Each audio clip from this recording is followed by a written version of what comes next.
আমি সেই সময়ের কথা বলছি, আজ থেকে ১৫০০ বছর আগের কথা। কত বছর আগের কথা? আজ থেকে ১৫০০ বছর আগে পরিবেশটা এমন ছিল, কোনো বাড়িতে একটা মেয়ে জন্ম নিলেই ওই ঘরের বাপ তার মেয়েকে নিয়ে সরাসরি এরকম মাঠে এসে গর্ত খনন করে জীবিত কবর দিয়ে ওই কন্যা সন্তানকে মেরে ফেলত। নাউযুবিল্লাহি মিন যালিক। এইরকম পরিস্থিতি ১৫০০ বছর আগে চলমান। জাহেলি যুগের এই মূর্খ মানুষেরা যখন নারীদের প্রতি এমন বৈষম্যমূলক আচরণ করত, এই পৃথিবীতে একজন মহামানবকে আল্লাহ পাঠালেন, যিনি এসে অধিকার বঞ্চিত সেই নারীদের অধিকার প্রতিষ্ঠা করলেন। তিনি এসে বললেন, খবরদার, তোমাদের ঘরে কোনো কন্যা সন্তান জন্ম নিলে রাগ করে, ক্ষোভে বা অভিমানে কিংবা অপমান বা লজ্জিত হয়ে সেই কন্যা সন্তানকে তোমরা জীবিত অবস্থায় পুঁতে ফেলো না, জীবিত অবস্থায় তাকে হত্যা করে ফেলো না। আল্লাহর নবী এসে নিষেধ দিলেন। আবার আল্লাহ তাআলা কোরআনে কারীমের সেই সকল অসভ্য বর্বর সমাজের মানুষদের খাসলত কোরআনে কারীমে তুলে দিলেন। আল্লাহ তাআলা কোরআনে কারীমের ১৬ নম্বর সূরা সূরাতুন নাহলের ৫৯ নম্বর আয়াত থেকে বলছেন, ওয়াইদা বুশিরা আহাদুহুম বিল উনসা যাল্লা ওয়াজহুহু মুসওয়াদ্দান ওয়া হুয়া কাযীম। আর যখন তাদেরকে কন্যা সন্তান জন্মের সুসংবাদ দেওয়া হতো, কন্যা সন্তান জন্মের সুসংবাদ শুনলেই তাদের চেহারাটা মলিন হয়ে যেত, চেহারাটা কালো হয়ে যেত। ইয়াতাওয়ারা মিনাল কওমি মিন সুই মা বুশিরা বিহি আয়ুমসিকুহু আলা হুনিন আম ইয়াদুসসুহু ফিত তরাব আলা সাআ মা ইয়াহকুমুন। আল্লাহ তাআলা বলছেন, কন্যা সন্তান জন্মের খবর শুনলেই তাদের চেহারা কালো হয়ে যেত, চেহারা মলিন হয়ে যেত। এই সংবাদ শোনার পরে তারা কি নিজেরা আত্মগোপনে চলে যাবে, কিংবা সেই কন্যা সন্তানকে কি তারা জীবিত অবস্থায় পুঁতে ফেলবে নাকি কবর দিয়ে ফেলবে নাকি, এ ব্যাপারে তারা দ্বিধাদ্বন্দ্বে পেরে যেত। আল্লাহ তাআলা বলছেন, আলা সাআ মা ইয়াহকুমুন। তারা যা করত তা কতই না মন্দ ছিল। জীবিত অবস্থায় ফুটফুটে কন্যা সন্তানদেরকে জাহিল যুগের বর্বর অসভ্য আরবেরা একেবারে জীবিত অবস্থায় পুঁতে ফেলতো, মেরে ফেলতো, কবর দিয়ে ফেলতো। আল্লাহ তাআলা কোরআনে কারীমে তাদেরকে প্রশ্ন করছেন, ওয়াইদাল মাউউদাতু সুইলাত বিআইয়ি যামবিন কুতিলাত। কিয়ামতের দিন এই মেয়েগুলাকে জিজ্ঞেস করা হবে কোন অপরাধে তাদেরকে হত্যা করা হয়েছিল। তাদের পিতাদেরকেও জিজ্ঞেস করা হবে কোন অপরাধে তাদেরকে হত্যা করা হয়েছিল। আহারে ১৫০০ বছর আগে নারীদের প্রতি কেমন বিদ্বেষ আর কেমন বৈষম্য ছিল শোনেন। সুনানে দারিমি থেকে একটা হাদিস আপনাদেরকে শোনাই, একটা ঘটনা আপনাদেরকে শোনাই। মনোযোগ আছে তো? ঘটনাটা খেয়াল করে শোনেন। একজন সাহাবী আল্লাহর নবীর সামনে এসে খুব কান্নাকাটি করছেন। আল্লাহর নবী তাকে জিজ্ঞেস করলেন, সাহাবী তুমি কাঁদো কেন? সেই সাহাবী তখন বললেন, ইয়া রাসূলুল্লাহ, আমরা মহব্বতে বলি সাল্লাল্লাহু আলাইহি ওয়াসাল্লাম, আমি এ কারণে কান্না করছি, আমি আপনার কাছে জানতে চাই, আমি যে কালিমা পড়ে মুসলমান হলাম, আমার কি পেছনের অতীতের সকল গুনাহ আল্লাহ মাফ করে দিয়েছেন নাকি? আল্লাহর নবী তখন বললেন, তুমি তো কালেমা পড়েছ, তুমি তো মুসলমান হওয়ার কারণে, কালেমা পড়ার কারণে আল্লাহ তোমার অতীতের সকল গুনাহ মাফ করে দিয়েছেন। সাহাবী তখন বললেন, ওগো আল্লাহর নবী, কিন্তু আমার তো মনে হয় আমি এমন গুনাহ করেছি, এই গুনাহ আল্লাহ মাফ করেছেন কিনা আমার সন্দেহ হয়। এমন সেনসিটিভ গুনাহ করেছি, এমন সাংঘাতিক গুনাহ আমি করেছি, আমার মনটা সব সময় ছটফট করে, জানি না আল্লাহ এই অপরাধ আমার ক্ষমা করবেন কিনা। আল্লাহর নবী তখন বললেন, সাহাবীরে, এমন কোন অপরাধ তুমি করেছো যার কারণে তোমার মনটা এখনো ছটফট ছটফট করে? সাহাবী তখন বললেন, ওগো আল্লাহর নবী, আমি আপনাকে সেই নির্মম নিষ্ঠুর কাহিনীটি শোনাই। আমার একটি ফুটফুটে সুন্দরী কন্যা সন্তান ছিল। আমি বাড়িতে গেলে আব্বু আব্বু ডেকে সে আমার কাছে আসতো, আমাকে এত সুন্দর করে আব্বু আব্বু বাবা বাবা বলে ডাকতো, আমার কাছে আসতো। কিন্তু তার প্রতি আমার দিল নরম হতো না, সব সময় একটা বিরক্তি কাজ করতো। আমার কাছে মনে হতো আমার এই কন্যা সন্তান যদি জন্ম না হতো তাহলে তো ভালোই হতো। আমার এই কন্যার প্রতি, এই মেয়ের প্রতি সব সময় এক ধরনের বিতৃষ্ণা কাজ করত। আমার তাকে খুব একটা সহ্য হতো না। একদিন আমি সিদ্ধান্ত নিলাম আমার মেয়েটাকে আমি বেড়াতে যাওয়ার নাম করে আমি মেরে ফেলবো। আমার মেয়েকে আমি বেড়াতে যাওয়ার নাম করে বাড়ি থেকে রওনা দিলাম। বাড়ি থেকে রওনা দিয়ে অনেক দূর যেয়ে আমি একটা গর্ত খনন করলাম। গর্ত খনন করবার পরে আমার মেয়েটাকে ডাকলাম, মা আসো তো, দেখো গর্তটা কেমন হলো। আমার মেয়ে এসে বলতেছে, বাবা আপনি না বলছেন বেড়াতে যাবেন, এত কষ্ট করে কেন গর্ত খনন করেন? আমি গর্ত খনন করার সময় কিছু মাটি এসে আমার দাড়িতে লেগেছিল। আমার মেয়ে এসে আমাকে বলল, আব্বা আপনার তো কষ্ট হচ্ছে, দাড়িতে আপনার মাটিও লেগে গিয়েছে। দাড়ি থেকে মাটি ধুলাবালু আমার মেয়ে তার হাত দিয়ে সাফও করে দিল। আমার মেয়ে যখন কাছে আসলো আমি বললাম, দেখো তো গর্তটা কেমন হয়েছে। সে যখন আসলো আমি নিজের হাতে ধাক্কা দিয়ে আমার মেয়েটাকে সেই গর্তের মধ্যে ফেলে দিলাম। আমার মেয়ে তখন চিৎকার করে বলল, বাবা কেন আমাকে এই গর্তের ভেতরে ফেলে দিলে? আমি কিছুই বললাম না। সঙ্গে সঙ্গে আমি বড় একটা পাথর হাতে নিলাম। আমার মেয়ে যখন এটা লক্ষ্য করলো, বাবা বলে চিৎকার দিল আর বলল, বাবা তুমি আমাকে পাথর নিক্ষেপ করে হত্যা করো না, আমি কখনো তোমাকে বাবা বলে ডাকবো না, কখনো তোমাকে বাবা বলে পরিচয় দিব না। দয়া করে মেহেরবানি করে তুমি আমাকে মেরো না। আমার জান তুমি হেফাজত করো, রক্ষা করো, আমাকে এভাবে তুমি মেরো না। আল্লাহর নবীকে যখন এই সাহাবী কথাগুলো বলছিলেন, সেই সাহাবী বলছেন, ওগো আল্লাহর নবী, আমার মেয়ে যখন এত সুন্দর করে আমাকে ডাকলো, আমার নির্দয় মন কোনো প্রকার দয়া মায়া আমার মনের মধ্যে কাজ করলো না, বরং আমি আরো নিষ্ঠুর হয়ে গেলাম, আমি আরো বর্বর হয়ে গেলাম। আমি বিশাল এই পাথর আমার মেয়ের প্রতি জুড়ে নিক্ষেপ করলাম। জুড়ে নিক্ষেপ করা মাত্রই সে চিৎকার দিয়ে উঠলো। আমি মাটি চাপা দিয়ে দিলাম। আমার মেয়েটা বাবা বাবা বলে চিৎকার করেছে। আমার নির্দয় মনে কোনো ধরনের দয়া মায়া কাজ করে নাই। ওগো আল্লাহর নবী, সেই যে কাহিনীটা আমার যখনই মনে পড়ে তখনই আমার অন্তরটা বারবার অনুতপ্ত হয়। বর্ণনাকারী সাহাবী বলছেন, যখন এই ঘটনা আল্লাহর নবী শুনতেছিলেন, আল্লাহর নবীর চক্ষু থেকে বেয়ে পানি পড়ে দাড়ি মোবারক পর্যন্ত ভিজে গিয়েছিল। পাশে থাকা অন্যান্য সাহাবীরা বললেন, তুমি থামো, এমন নির্দয় নির্মম ঘটনা নবীজির সামনে বলো না, নবীজি তো কষ্ট পাচ্ছেন। আল্লাহর নবী অন্যান্য সাহাবীদেরকে থামিয়ে দিলেন, থামিয়ে দিয়ে বললেন, তাকে বলতে দাও। আল্লাহর নবী এত বেশি কান্না করেছিলেন, কান্না করতে করতে আল্লাহর নবীর দাড়ি মোবারক পর্যন্ত ভিজে গিয়েছিল। আল্লাহর নবী পুরা ঘটনাটা শোনার পরে বললেন, আহারে, মানুষ কি করে এত নির্দয় নির্মম আর নিষ্ঠুর হতে পারে?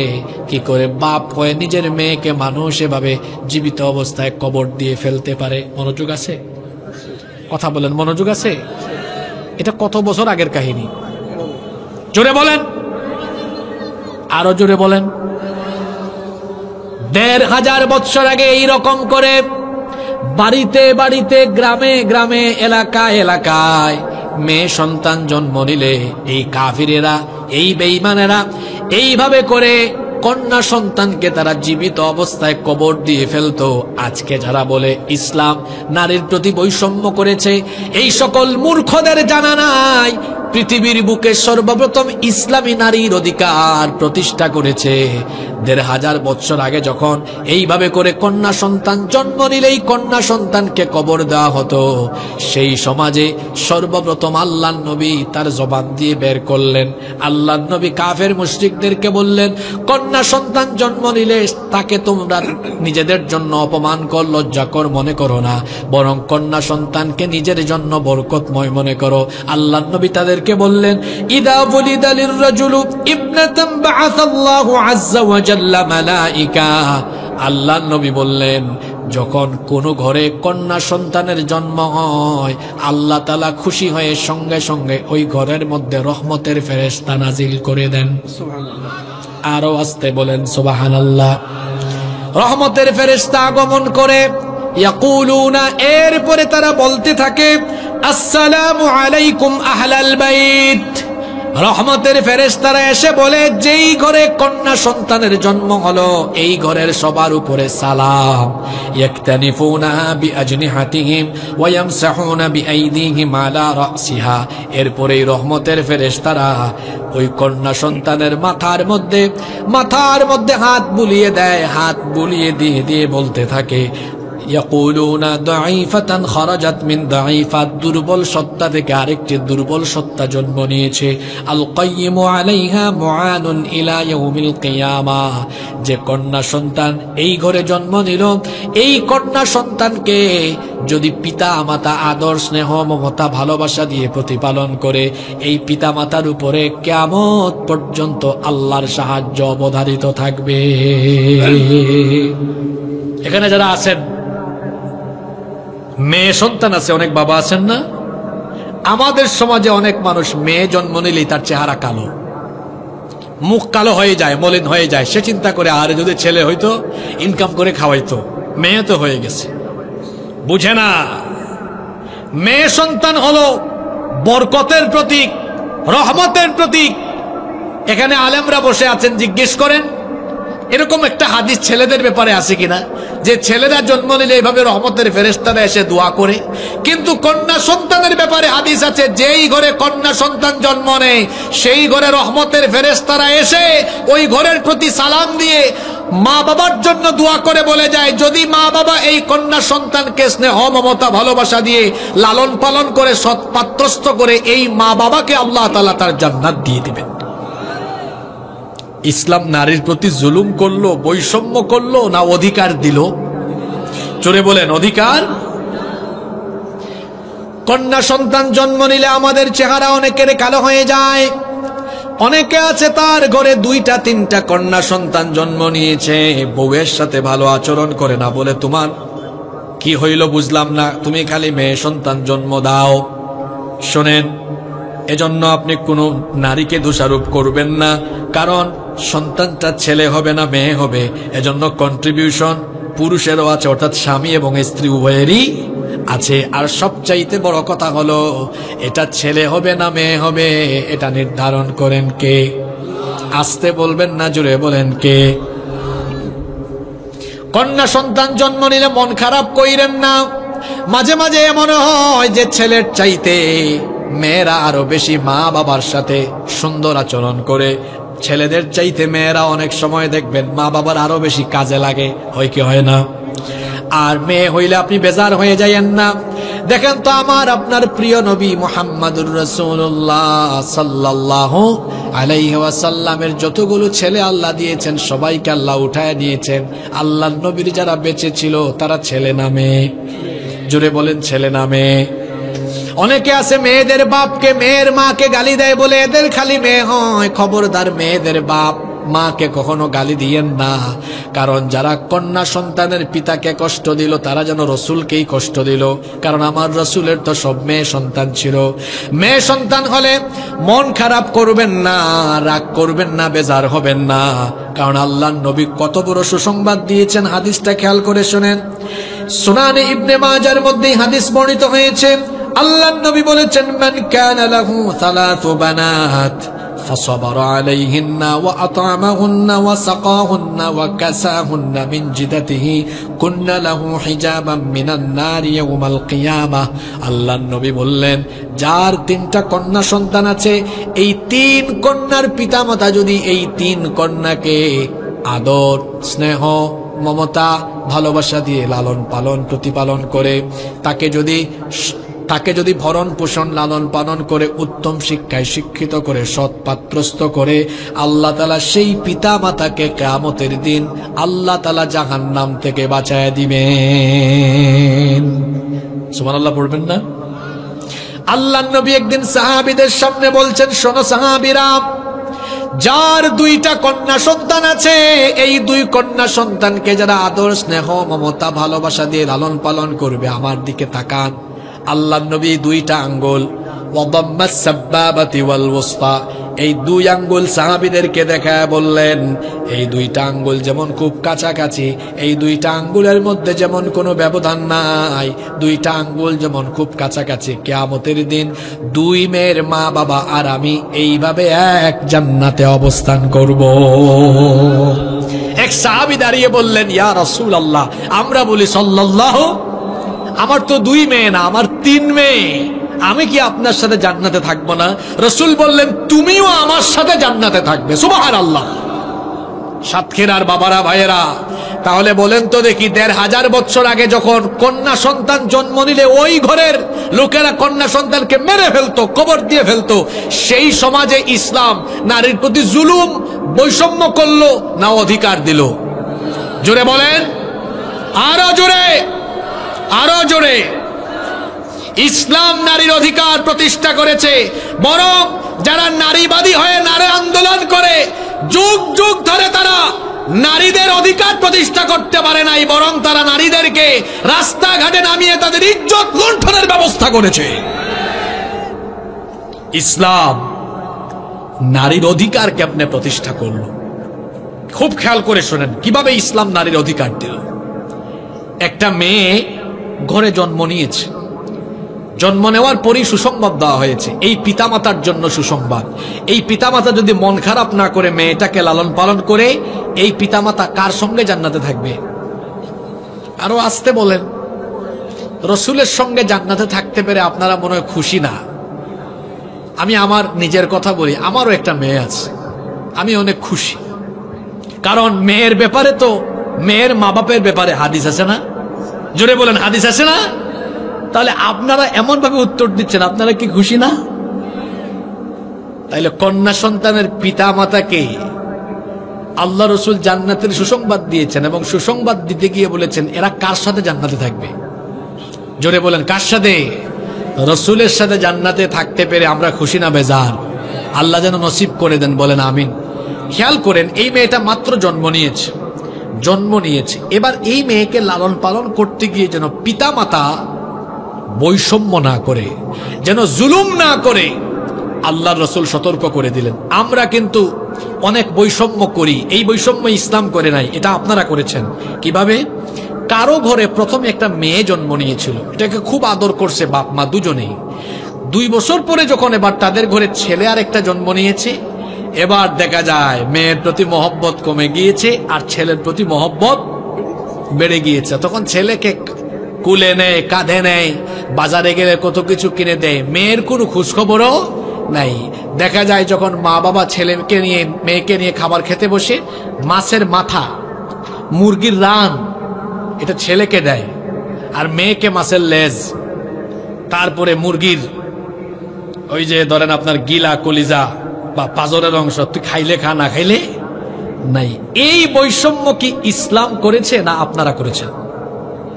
এই বৈষম্য ইসলাম করে নাই, এই বৈষম্য আমার সমাজের কিছু বর্বর মানুষ করেছে, এটা ইসলাম করে নাই। বরং আল্লাহর রাসূল কি বলেছেন শোনেন। আল্লাহর নবী বলেছেন, মান কানাত লাহু উনসা ফালাম ইউইদহা ওয়ালাম ইউহনিহা ওয়ালাম ইউআথির ওয়ালাদাহু আলাইহা আদখালাহুল্লাহুল জান্নাহ। আল্লাহর নবী বলেছেন, যার কন্যা সন্তান আছে, সেই কন্যা সন্তানকে যারা জন্মের পরে জীবিত অবস্থায় কবর দেয় না, সেই কন্যা সন্তানের প্রতি যারা বৈষম্য করে না, সেই কন্যা সন্তানকে লালন পালন করতে গিয়ে সেই কন্যা সন্তানের চাইতে যারা পুত্র সন্তানকে প্রায়োরিটি দেয় না, অর্থাৎ যারা ছেলে মেয়ে লালন পালনে ইনসাফ করে, জুলুম করে না, বৈষম্য করে না, ওই কন্যা সন্তান, ওই ছেলে মেয়ের পিতা মাতাকে আল্লাহ তাআলা কিয়ামতের দিন জান্নাত দান করে দিবেন। আর ছেলে মেয়ে লালন পালন করতে গিয়ে যারা ছেলে মেয়েদের প্রতি বেইনসাফ করে, অনেক পিতামাতা আছে এরকম, রাগ করবেন না, এই প্যান্ডেলের ভিতরে এরকম আছে। 3 ছেলে যেটা বেশি ইনকাম করে এটারে বেশি মহব্বত করে, 2টা ইনকাম কম করে দেখতে পারে না, আছে না নাই? যারা এইরকম করে স্নেহ মমতা ভালোবাসার বেলায় ছেলে মেয়েদের প্রতি বৈষম্য করে, বেইনসাফি করে, এই পিতামাতা কিয়ামতের দিন জালিম হয়ে আল্লাহর সামনে দাঁড়াবে। এরকম পিতামাতা সাতক্ষীরায় নাই, আছে মানে এগুলো সব জায়গায় আছে। দেখবেন এক বাপের 4 ছেলে, দুইটা বেশি ইনকাম করে, যেটা বেশি ইনকাম করে মা বাপ তার পক্ষে বেশি কথা বলে, যেটা ইনকাম কম করে দেখা যায় তার দেখতেই পারে না। এরকম আছে না নাই? আবার অনেক মা বাবা এরকম আছে, মেয়েকে বিয়ে দিয়ে দিলে তারপরে মেয়ে যদি তার বাবার বাড়ি আসে, কয় তুই এত আসস কেন? তার ভাইরাও বলে এই তুই এত আসস কেন? ভাইয়ের বউরা পর্যন্ত খোঁটা দেয়। এরকম আছে না নাই? শোনেন বাবারা, এখানে যারা আছেন, যখন সম্পদ ভাগ বাটুয়ারা করবেন, আজকে এমন ওয়াজ হবে যা সচরাচর সব জায়গায় আপনি শুনেন না, খেয়াল করে শুনবেন, বাস্তব কথা হবে। আপনাদের এলাকায় জমি জামার হিসাব আপনারা কেমনে করেন? বিঘা, কানি, হ্যাঁ বিঘা। এক বাপের 4 ছেলে 2 মেয়ে, সম্পদ আছে 20 বিঘা। এই জালেম ভাগ করতেছে এরকম 4 5 20, 2 মেয়েকে কিছুই দেয় নাই। বিয়ের সময় বলে আম্মা অথবা মা, তোমাকে তো বাবা কিছুই দিতে পারিনি, বাবা তোমাকে দোয়া দিলাম। কি দিলাম? মহিলা প্যান্ডেলে আজকে যত বোনরা আছেন শুনতেছেন, আপনি মুখের উপর বলবেন আব্বা আপনি দোয়া দেন ঠিক আছে, কিন্তু দোয়ার পাশাপাশি আমার জিনিসও দেওয়া লাগবে, এটা আপনার প্রাপ্য। আর যে বাবা সম্পত্তিতে মেয়েকে ঠকাবে, মেয়েকে বঞ্চিত করবে, সে যদি 5 ওয়াক্ত নামাজি, এমনকি হাজী সাহেব হয়, কিয়ামতের দিন সে জালেম হয়ে জাহান্নামে নিক্ষিপ্ত হবে।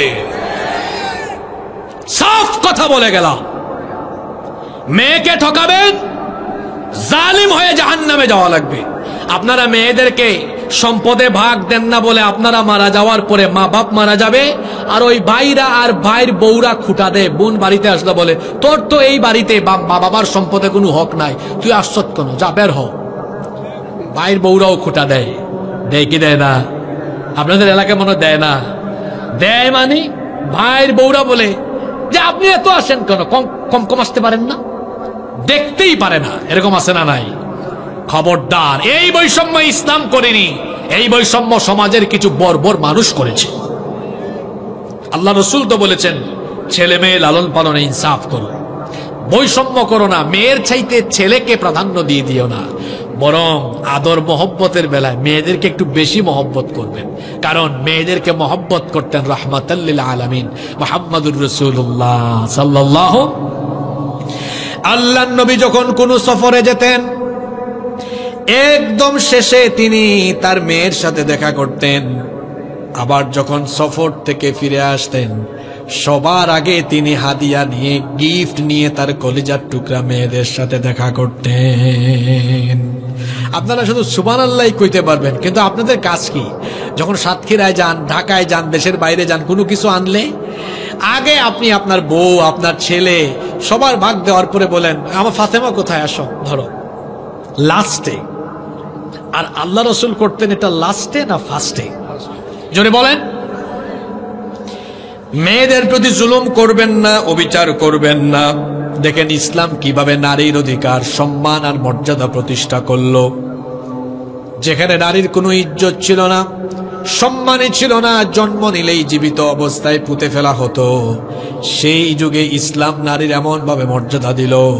আল্লাহর নবী বললেন এই মেয়েদেরকে তোমরা হত্যা করো না, যেই মেয়েদেরকে তোমরা নিজেদের জন্য অপমানকর মনে করো, বরং এই মেয়েদেরকে লালন পালন করলে আল্লাহ তোমাদের উপরে রহমত আর বরকত বাড়িয়ে দিবেন। ইসলাম বলল কন্যা সন্তান নারী হলো রহমত আর বরকতের প্রতীক। সুবহানাল্লাহ পড়বেন না? এই মেয়ে বড় হচ্ছে এই ঘরে, খেয়াল করেন, আমি একদম ফার্স্ট থেকে ধরলাম ধারাবাহিকভাবে। এই মেয়ে জন্ম নিয়েছে, এবার এই মেয়েটা ঘরের মধ্যে বড় হচ্ছে।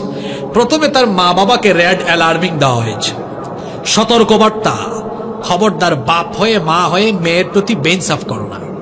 এবার ওই ঘরে তো মা বাবা ছাড়াও ভাই থাকে না, জোরে বলেন থাকে না? এবার ভাইকেও সতর্কবার্তা দেওয়া হলো, তুমি তোমার বোনের প্রতি অবিচার করো না, তোমার বোনের কোনো হক নষ্ট করো না। আল্লাহ নবী বললেন যে ছেলে, যে ভাই তার বোনের হক নষ্ট করবে, কিয়ামতের দিন সেও জালিম হয়ে আল্লাহর সামনে দাঁড়াবে। আর যে ভাই তার বোনের হক নষ্ট করবে না, তার বোনের হক আদায় করবে, আল্লাহ ওই ভাইয়ের প্রতি কিয়ামতের দিন দয়া করবেন। খেয়াল করেন, এই মেয়েটা বড় হচ্ছে, তার মা বাপকেও সতর্কবার্তা, তার ভাইকেও সতর্কবার্তা। এবার এই মেয়েটি ঘরে জন্ম নিচ্ছে, এখন শিক্ষা গ্রহণ, তার বয়স 5-6 বছর হয়ে গেল, শিক্ষা গ্রহণ শুরু হলো। শুধু ছেলে পড়াশোনা করবে আর মেয়ে পড়াশোনা করবে না, এমনটা কি হতে পারে? পৃথিবীর বুকে নারী শিক্ষার কথা সর্বপ্রথম বলেছেন রাহমাতাল লিল আলামিন মুহাম্মাদুর রাসূলুল্লাহ, আমরা বলি সাল্লাল্লাহু আলাইহি ওয়াসাল্লাম। আজকে আমার দেশে এমন কিছু বর্বর অসভ্য মানুষ বের হয়েছে যারা বলে ইসলাম পর্দার নাম করে নারীদেরকে ঘরের ভিতরে আটকিয়ে রেখেছে, শিক্ষা দীক্ষার ক্ষেত্রে ইসলাম বাধা হয়ে দাঁড়িয়েছে। এরা আসল এবং প্রকৃত ইতিহাস জানে না। পৃথিবীর বুকে সর্বপ্রথম নারী শিক্ষার কথা বলেছেন মুহাম্মাদুর রাসূলুল্লাহ সাল্লাল্লাহু আলাইহি ওয়াসাল্লাম। এমনকি আপনারা তো জানেনই, এই কোরআনের সর্বপ্রথম আয়াত নামাজ নিয়ে নয়, রোজা নিয়ে নয়, হজ নিয়ে নয়, যাকাত নিয়ে নয়, প্রথম আয়াত শিক্ষা ব্যবস্থার আয়াত। ইকরা বিসমি রাব্বিকাল্লাযী খালাক, পড়ো তোমার রবের নামে যিনি তোমাকে সৃষ্টি করেছেন। আল্লাহ তাআলা নারী পুরুষ সকলকে পড়ার আদেশ দিয়েছেন। আবার নবীজি বলেছেন জ্ঞানার্জন নারী পুরুষ সবার জন্য ফরজ। এইভাবে করে ইসলাম শুধু পুরুষদেরকে জ্ঞান অর্জনে উৎসাহিত করেনি, বরং পুরুষ নারী সকলের জন্য ইসলাম জ্ঞান অর্জনকে বাধ্যতামূলক করে দিয়েছে। সুবহানাল্লাহ। তাহলে ইসলাম কি জ্ঞানার্জনে, শিক্ষা গ্রহণে নারীদের প্রতি জুলুম করেছে না অধিকার দিয়েছে? আজকে সাতক্ষীরায় আছি না উত্তরবঙ্গে আছি আমি নিজেও বুঝতেছি না। আর যারা মাঝখান থেকে উঠেন, 1 মিনিট সময় দিলাম উঠে চলে যান, এই ধরনের মানুষকে আমি দেখতে পারি না। এরা হচ্ছে খুবই জঘন্য, যারা পরিবেশকে নষ্ট করে। আর যারা শেষ পর্যন্ত আসছেন, যারা হুজুরের চেহারা দেখার জন্য আসছিলেন, একটু উঁচা হইলাম, দেখছেন, চলে যান। যারা কণ্ঠ শুনতে আসছেন চলে যান। আর যারা আসছেন না, আজকে কোরআনের কথা শুনবো, তারা চুপচাপ বসেন। আমরা কয়েক মিনিটে অনেক দামি দামি কথা শুনবো আজকে ইনশাআল্লাহ। দেখেন, এই মেয়েটা ঘরে জন্ম নিল, জন্মের সময় ইসলাম বৈষম্য দূর করলো, লালন পালনের সময় বৈষম্য দূর করে তার অধিকার দিল, শিক্ষা গ্রহণে দিল। এই মেয়েটা বড় হয়ে গেছে, এখন তার 17, 18, 19 বছর হয়ে গেছে। মেয়েটাকে বিয়ে দেওয়া লাগবে না? কথা বলেন, বিয়ে দেওয়া লাগবে না? বিয়ের কারবার দেওয়ায় আপনারা কি করছেন? জঘন্য জঘন্য নিয়ম কানুন করে রেখেছেন। একটা মেয়েকে বিয়ে দেওয়ার ক্ষেত্রে দেখা যায় ওই বাবা ওই মা কত মুসিবতে পড়েন। আজকে যৌতুক চালু হয়েছে, নীরব যৌতুক। অনেকে আবার যৌতুক নাম দেয় না, কিন্তু কৌশল করে খায়। কিভাবে খায়? যখন বিয়ে হচ্ছে তখন মেয়ের বাপ বলে যে বিআই সাহেব আমার মেয়ের সাথে কি কিছু দেওয়া লাগবে? ছেলের বাপ বলে আপনার মেয়েকে আপনি খুশি হইয়া যা দেন, খুশি হইয়া যা দেন। এখন খুশি হইয়া দিতে গিয়া যদি এলাকাতে থাকা তাদের যে বানানো রীতিনীতি এটা যদি না মানে, অনেক এলাকায় আছে, আপনাদের এলাকায় এটা আছে কিনা জানি না, একদম বাথরুমের বদনা থেকে নিয়ে এসি পর্যন্ত ফার্নিচার তো আছে, সব দেওয়া লাগে। আপনাদের এলাকায় এগুলো আছে? আপনাদের এলাকায় না? আলহামদুলিল্লাহ, আলহামদুলিল্লাহ, আলহামদুলিল্লাহ বলেন। অনেক এলাকায় আছে এটা, অনেক এলাকায় এটা আছে। তারপরে ফিক্সড করে দেয় আমাদের এত মানুষকে খাওয়াইতেই হবে। আবার আইটেমও ফিক্সড করে দেয়, মেনু, যে এই মেনু থাকা লাগবে। ওই যে চট্টগ্রামে এক জায়গায় চিংড়ি মাছ দেয় নাই বলে বিয়ের আসর থেকে বর চলে গেছে, বিয়েই হয় নাই। ইন্না লিল্লাহি ওয়া ইন্না ইলাইহি রাজিউন। এই যে নিয়ম কানুন, রীতিনীতি, সামাজিক কালচারের নামে যে জুলুম আমার সমাজে চলমান আছে, এটা কি ইসলামের বানানো না মানুষের বানানো? জোরে বলতে হবে, কার বানানো? অথচ আল্লাহ আমাদেরকে শিখিয়েছেন যখন একটা মেয়ে প্রাপ্ত বয়স্কা হয়ে যাবে, বিয়ের সময় যখন হয়ে যাবে, তখন প্রাপ্য মহারণা দিয়ে তাকে বিয়ে করে নাও। ১৫০০ বছর আগের কথা বলছি, তখন নারীদেরকে বিবাহ শাদী ছাড়া ভোগ করা হতো। বাজারে যেমন আপনারা মাছ কেনা বেচা করেন, একইভাবে বাজারের মধ্যে নারীদেরকে কেনা বেচা করা হতো। বিবাহ শাদী ছাড়াই নারীদেরকে পুরুষেরা ভোগ করত। সেই সমাজে নারীর কোনো মূল্যায়ন ছিল না, সম্মান ছিল না, মর্যাদা ছিল না, কিছুই ছিল না। সেখানে আল্লাহর দ্বীন ইসলাম কিভাবে নারীদের মর্যাদা দিল শুনেন। আল্লাহ তাআলা বলে দিলেন, ওয়া আতুন নিসা সাদাকাতিহিন্না নিহলা, আর তোমরা নারীদেরকে তাদের প্রাপ্য মোহরানা দিয়ে দাও, অর্থাৎ মোহরানা দিয়ে তারপরে তাকে বিয়ে করে নিয়ে আসো। ইসলাম কি করে দেখেন নারীর অধিকার প্রতিষ্ঠা করছে। একেবারে ওই ঘরে জন্ম নেওয়ার পর থেকে ধাপে ধাপে ইজ্জত সম্মান আর অধিকার নিয়ে বড় হলো। তারপরে ইসলাম বলছে সসম্মানে মোহরানা দিয়ে তাকে তোমার ঘরে উঠায় নিয়ে আসো। আচ্ছা আমাকে বলেন তো, এই যে বাপের ঘরে যতদিন মেয়েটা ছিল, এই মেয়ের লালন পালন ভরণ পোষণের দায়িত্ব ইসলাম কার উপরে দিল? জোরে বলেন। বাপের উপরে দিল। আজকে এই যে দেখুন তাদের প্রতিবেদন আমার ফোনে আছে, তারা বলেছে যে ভরণ পোষণের ক্ষেত্রে ধর্মীয় আইন অনুসরণের ফলে নাকি নারীরা বৈষম্যের শিকার হচ্ছেন। কথাটা কি সত্য না মিথ্যা? কথাটা সত্য না মিথ্যা? বরং পশ্চিমা দুনিয়ায় থাকা আপনারা তাকান, কিংবা পশ্চিমা দুনিয়ায় যাওয়া লাগবে না, আমাদের আশপাশে তাকান, যারা দিন মানে না, ছেলে মেয়েদের লালন পালন ভরণ পোষণের কোনো খবরও নাই, দেখবেন এদের ছেলে মেয়েরাই চরিত্রহীন হয়, সন্ত্রাসী হয়, গুন্ডা পান্ডা হয়।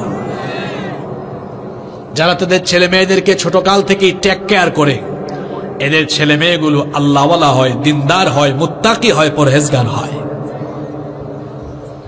এই মেয়েটা যতদিন পর্যন্ত তার বাপের ঘরে ছিল, ইসলাম ভরণ পোষণের দায়িত্ব কার উপরে দিল? এবার বিয়ে হয়ে গিয়েছে, বিয়ে হওয়ার পরে তার ভরণ পোষণ লালন পালনের দায়িত্ব কার উপর? জোরে বলেন, কার উপর? আচ্ছা এই মহিলা, এই নারী যদি মনে করেন কোথাও চাকরি করেন, তাহলে তার চাকরির উপার্জনের ভাগ তার স্বামী পাবে? জোরে বলেন, পাবে? পাবে না। ইসলাম কত সম্মান দিয়েছে। এখানে আবার নারীবাদীর একটা প্রশ্ন তুলে, সেটা হলো ওই যে কোরআনের একটা আয়াত আছে সম্পদ বন্টন, লিযযাকারি মিসলু হাযযিল উনসাইন, লিযযাকারি মিসলু হাযযিল উনসাইন। প্রত্যেক পুরুষ পাবে কয়জন নারীর সমান? মানে একজন নারী পাবে দুইজন, মানে দুইজন পুরুষ যা পাবে একজন নারী তার কি পাবে? অর্ধেক পাবে। তো বলতেছে এখানে তো ইসলাম কি করলো?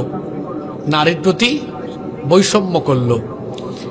এখন সে এক জায়গাতে দেখেছে, বাকি জায়গাও তো দেখতে হবে। একজন পুরুষ সম্পদ পাইছে শুধু তার বাপ থেকে, কিন্তু একজন নারী বাবা থেকে পাচ্ছে, আবার স্বামী থেকে পায় না। জোরে বলেন, স্বামী থেকে পায় না। মাঝে মাঝে তার ভাইও দেয় খুশি হয়ে, মাঝে মাঝে তার ছেলেরাও খুশি হয়ে দেয়। তাইলে একজন পুরুষ তার পাওয়ার জায়গা কয়টা? আর একজন নারীর কি একটা? জোরে বলেন, একটা না একাধিক? তাহলে হিসাব করে দেখা যায় নারী বেশি পায় না পুরুষ বেশি পায়? জোরে বলেন, কে বেশি পায়? তাহলে ইসলাম কি নারীর প্রতি জুলুম করলো না ইনসাফ করলো? তারা বলে যে না, ইসলাম তো নারী পুরুষকে সমান অধিকার দেয় নাই। শোনেন, এই কথাটা আপনারা বেশি বেশি ছড়িয়ে দিবেন। সমতাই ন্যায্যতা নয়। কথাটা কি বললাম? সমতাই ন্যায্যতা নয়, বরং যার যতটুকু প্রাপ্য তাকে ততটুকু দিতে হবে। নারী পুরুষ যদি সমানই আপনি হিসাব করেন, আচ্ছা বলেন তো কাপড় দিয়ে হিসাব করেন, একজন পুরুষের যে পরিমাণ কাপড় লাগে, এই কাপড় এই পরিমাণ এতটুকু সমান সমান করে নারীকে দিলে এটা কি নারীর সতর বা তার ইজ্জত আব্রু ঢাকার জন্য যথেষ্ট হবে? জোরে বলে, যথেষ্ট হবে? মনে করেন আপনার দুই সন্তান, একটা ছেলে একটা মেয়ে, এখন দুইজনই কাপড় বানাবে।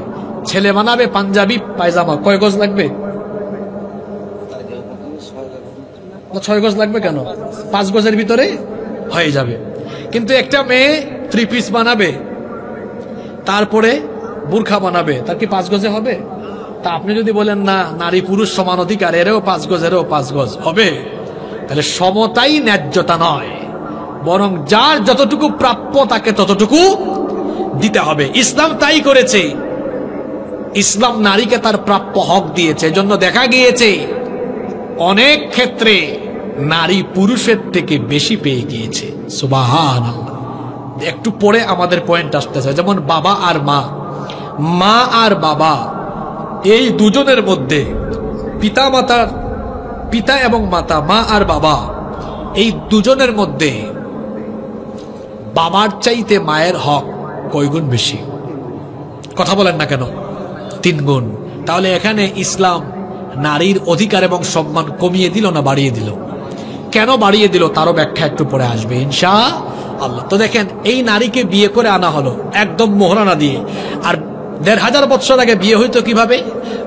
আপনারা আজকে আর গতকাল মাছ কিনতে গেছিলেন না বাজারে, এই মাছটা কত? 1500, 1200 টাকা দিব, দাও। ঠিক একই ভাবে বাজারে গিয়ে বলতো এই নারীর দাম কত? এত, এত দিব, দাও।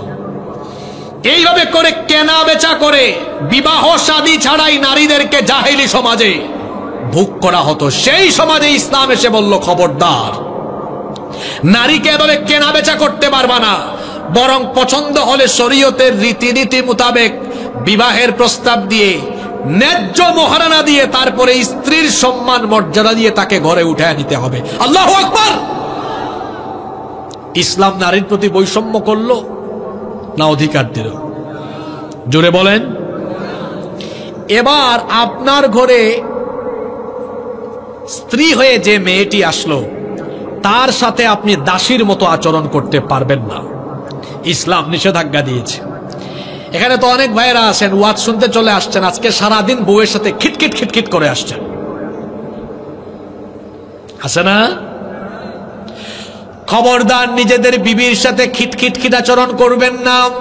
আল্লাহ তাআলা কোরআনে কারিমে বলেছেন, ওয়াআশিরুহুন্না বিল মারুফ, তোমাদের স্ত্রীদের সাথে তোমরা সদাচার করো। হুন্না লিবাসুল লাকুম ওয়া আনতুম লিবাসুল লাহুন, তারা হলো তোমাদের পোশাক, তোমরা হলে তাদের পোশাক। আল্লাহ তাআলা অন্য আয়াতে বলেছেন, তোমাদের স্ত্রীদেরকে আল্লাহ তোমাদের জন্য প্রশান্তির জায়গা বানিয়েছেন, তোমাদের জন্য শান্তির জায়গা বানিয়েছেন। আপনি আপনার স্ত্রীর কাছে প্রশান্তি অনুভব করতে পারবেন, স্ত্রীর সাথে খারাপ আচরণ করবেন না। আল্লাহর নবী বলেছেন, খায়রুকুম খায়রুকুম লিআহলি, আল্লাহর নবী বলেছেন তোমাদের মধ্যে সেই ব্যক্তি উত্তম যে তার স্ত্রীর কাছে উত্তম। আল্লাহর নবী বলেছেন, আমি আমার স্ত্রীদের কাছে সর্বোত্তম। সুবহানাল্লাহ। আপনি কতটা ভালো না কতটা খারাপ এটা আপনার স্ত্রীর চাইতে ভালো কেউ জানে না। এই যে আমাদের মতো বহু হুজুররাই কিন্তু বউয়ের কাছে খেজুর, স্ত্রীর কাছে ভালো হতে পারে এটা এতটা সহজ বিষয় নয়। দেখেন, আল্লাহর নবী যখন হেরা গুহায় ওহী প্রাপ্ত হলেন, ঘরে এসে আম্মাজান খাদিজা রাদিয়াল্লাহু আনহাকে বললেন, খাদিজা, আমি ভয় পেয়েছি, জাম্মিলুনি, আমাকে কম্বল দিয়ে ঢেকে দাও। লাকাদ খাশিতু আলা নাফসি, আমি আমার নিজের জীবনের উপর শঙ্কা করছি। তখন তার স্ত্রী আম্মাজান খাদিজা আত-তাহিরা রাদিয়াল্লাহু আনহা বললেন, আপনাকে কোনো জিন বা ভূত অনিষ্ট আসর করতে পারে না। আপনি তো সব সময় মানুষের উপকার করেন, আপনি সব সময় মানুষের সাথে সুন্দর আচরণ করেন, আমানতের খেয়ানত করেন না, দুর্বলকে সাহায্য করেন, আত্মীয়তার সম্পর্ক রক্ষা করেন। আপনার মতো ভালো মানুষ তো মক্কায় আর নাই। তিনি তখন আল্লাহর নবীর ব্যাপারে বললেন, আপনার মতো ভালো মানুষ তো নয়, আপনাকে কোনো অনিষ্ট আচ্ছন্ন করতে পারবে না। আল্লাহর নবী যখন সর্বপ্রথম খাদিজা রাদিয়াল্লাহু আনহার কাছে নবুয়তের দাওয়াত দিলেন, তিনি তখন বললেন, 15 বছর ধরে আমি আপনার সাথে সংসার করি, আপনার ইনসাইড আর আউটসাইড সব আমার জানা আছে। এতটা কাছ থেকে আমি আপনাকে দেখেছি, আপনার এই চরিত্র সাধারণ মানুষের চরিত্র নয়। প্রমাণ করে এটা পয়গম্বরী চরিত্রের জন্য আমি দেরি করব না। তিনি কালেমা পড়ে নিলেন, লা ইলাহা ইল্লাল্লাহু মুহাম্মাদুর রাসূলুল্লাহ সাল্লাল্লাহু। আজকে বাড়ি যাইয়েন তো, বাড়ি গিয়া বলি, বউ শুনছো, আমি তো পীর হয়ে গেছি, আমার কাছে মুরিদ হও। ভাবি তখন বলবে, তুমি পীর না ক্ষীর এটা আমার চাইতে ভালো কেউ জানে না। নিজের স্ত্রীর কাছ থেকে ভালো সার্টিফিকেট পাওয়া এটা কিন্তু এত সহজ বিষয় নয়। আল্লাহর নবী যখন তার স্ত্রীকে গিয়ে দাওয়াত দিয়েছেন, নির্দ্বিধায় দাওয়াত কবুল করে নিয়েছেন। আল্লাহু আকবার। স্ত্রীর সাথে খারাপ আচরণ করবেন না। ইসলাম কিভাবে নারীর অধিকার প্রতিষ্ঠা করলো দেখেন, আল্লাহ তাআলা প্রত্যেক পুরুষের জন্য বাধ্যতামূলক করে দিয়েছেন তারা যেন তাদের স্ত্রীর সাথে সদাচার করে সুন্দর আচরণ করে। অনেকে আমাদেরকে মাহফিলে স্লিপ পাঠায়, হুজুর স্বামীর খেদমতের ওয়াজ একটু করেন। আমাদের দেশে স্বামীর খেদমতের ওয়াজ বেশি হয়, কিন্তু স্ত্রীর অধিকার কেমনে আদায় করতে হয় এই ওয়াজ বাংলাদেশে বড় কম হয়। নিজের স্ত্রীর অধিকার আপনি আদায় করবেন, দেখবেন আপনার বউ আপনার খেদমত এমনি করবে। ভাইরে শোনেন, কারো কাছ থেকে কিছু পেতে হলে তাকে আগে কিছু দিতে হয়। কথা ঠিক না বেঠিক? কথায় আছে না, কিছু পেতে গেলে কিছু দিতে হয়। আপনার বউ আপনার সেবা করবে, আপনি তাকে ভালোবাসা দেন, তাকে সময় দেন। আপনি তো তার সাথে কথা বলেন খিটখিট খিটখিট স্বভাবে। আপনার সাতক্ষীরাতে একটা কাপড়ের দোকান আছে, আপনি কাপড়ের দোকানে বসে আছেন, 2-3 জন বোন আসছে দোকানের আশপাশে ঘুরে, আসসালামু আলাইকুম আপু, আসেন, সব আছে এখানে। ঢুকছে, আপু দেখেন এটা আপনাকে খুব মানাবে, খুব নরম ভাষায় কথা বলছে। এমন সময় তার বউ ফোন করেছে, অগো শুনছো, দুপুরের খাবারের সময় হয়েছে, খাইছো? হ্যাঁ, ফোন রাখ। বউয়ের সাথে গরম, পরনারীর সাথে কথা বলছেন না কেন? এইরকম স্বভাবের মানুষ তো সাতক্ষীরায় নাই, সব আল্লাহর কুতুব এখানে। তার বউ তার জন্য সাজগুজ করে রেডি আছে একদম। তার বউ বলতেছে, ওগো দেখো না, তোমার জন্য সাজগুজ করলাম। এত সাজগুজ করার কি আছে, যাও ঘুমাও। পরের দিন সকালে পাশের বাড়ির ভাবি বেরোইছে, ভাবি আপনি তো কিউট কেন? কি আছে না নাই? জোরে বলেন, আছে না নাই? শয়তান তাকে এমন ভাবে মুরিদ বানিয়েছে যে যেটা হালাল, যেটা সুন্দর লাগার কথা ওইটা তার চোখে লাগে অসুন্দর, যেটা অসুন্দর লাগার কথা এটা তার কাছে লাগে সুন্দর। আল্লাহর কসম, শয়তান তাকে তার খলিফা বানিয়ে ফেলেছে। এমন পুরুষ তো সাতক্ষীরায় নাই গো। কিছু পেতে গেলে কিছু দিতে হয়। আপনি একটু বউয়ের সাথে সুন্দর করে কথা বলেন, সুন্দর করে কথা বলে না, কথায় কথায় বলে, এই বেশি কথা বলিস না, তালাক দিয়ে দিব। পাইছে একটা, শুধু কি এই যে রমজানের আগে গিয়েছে নাটোরে, নাটোর চেনেন না আপনারা? রাজশাহীর পাশে। তো এক ছেলে আমাকে একটা স্লিপ পাঠিয়েছে, লিখছে, হুজুর আমি বিয়ে করছি কয়েক মাস হয়েছে, আমার বউ খুব সুন্দরী, কিন্তু আমার সাথে খালি খিটখিট খিটখিট করে। আমি ডিসিশন নিয়েছি আমি তাকে তালাক দিয়ে দিব, শুধু সে আমার সাথে রাগ করে। কি করে? আমি এটা পায়া চিন্তা করলাম, রাগ করে ঠিক আছে বউ, কিন্তু রাগ কেন করে এটা তো লিখে নাই। এমনও তো হইতে পারে সে সময় দেয় না, কথা বলে না, এই কারণে রাগ করে, করতেই পারে, ঠিক না? তো যাই হোক, আমি আর কারণ ফাইন্ড আউট না করে বললাম, ভাই তুমি তোমার ঘরের বউ সামলাইতে পারো না, তুমি ব্যবসা বাণিজ্য সামলাইবা কেমনে? তোমার বউ রাগ করে, এতে তালাক দেওয়ার কি আছে? তার রাগ ভেঙে যাবে, একটু সুন্দর করে বলো না। দেখো তুমি স্বাভাবিক যখন থাকো তখন যত সুন্দর লাগে, রাগ করলে তোমার আরো কিউট লাগে। এ রাগ করে বসে থাকবে? আর কথা বুঝছেন আমার?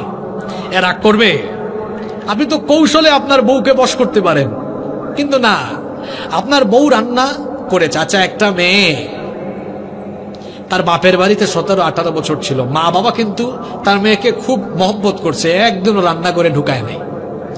আপনার কাছে বিয়ে দিছে এই মেয়েটাই, যে মেয়ে সারা জীবন রান্না করে নাই, আপনাকে খাওয়ানোর জন্য যত কষ্টই হোক রান্না করে ঢুকে গিয়েছে। রান্না বান্না একটা শিল্প। যখন সে রান্নাঘরে ঢুকেছে, প্রথম প্রথম হয়তো কয়েকদিন রান্না একটু খারাপ হতেই পারে। আপনার সামনে এনেছে, আপনি বলেন, হ্যাঁ তুমি কি রান্না করো, তোমার মা বাপ তোমার শিখায়নি? খেটখেট আচরণ শুরু করলেন। ভাই, এটা করলে আপনার বউ কষ্ট পাবে, রান্না আরো খারাপ হবে। আপনি বরং প্রথম বেলায় খেয়ে বলেন, আচ্ছা তুমি না জীবনে কোনোদিন রান্না বান্না করো নাই, তো জীবনে প্রথমবার এত সুন্দর রান্না কেমনে করলা? আমি তো অবাক হয়ে গেছি, এত মজা হয়েছে। আসলে মজাই, কিন্তু বলতেছে কি, এত মজা হয়েছে, আমি তো একেবারে খায়া, কি বলছে, ফিদা হয়ে গেছে না?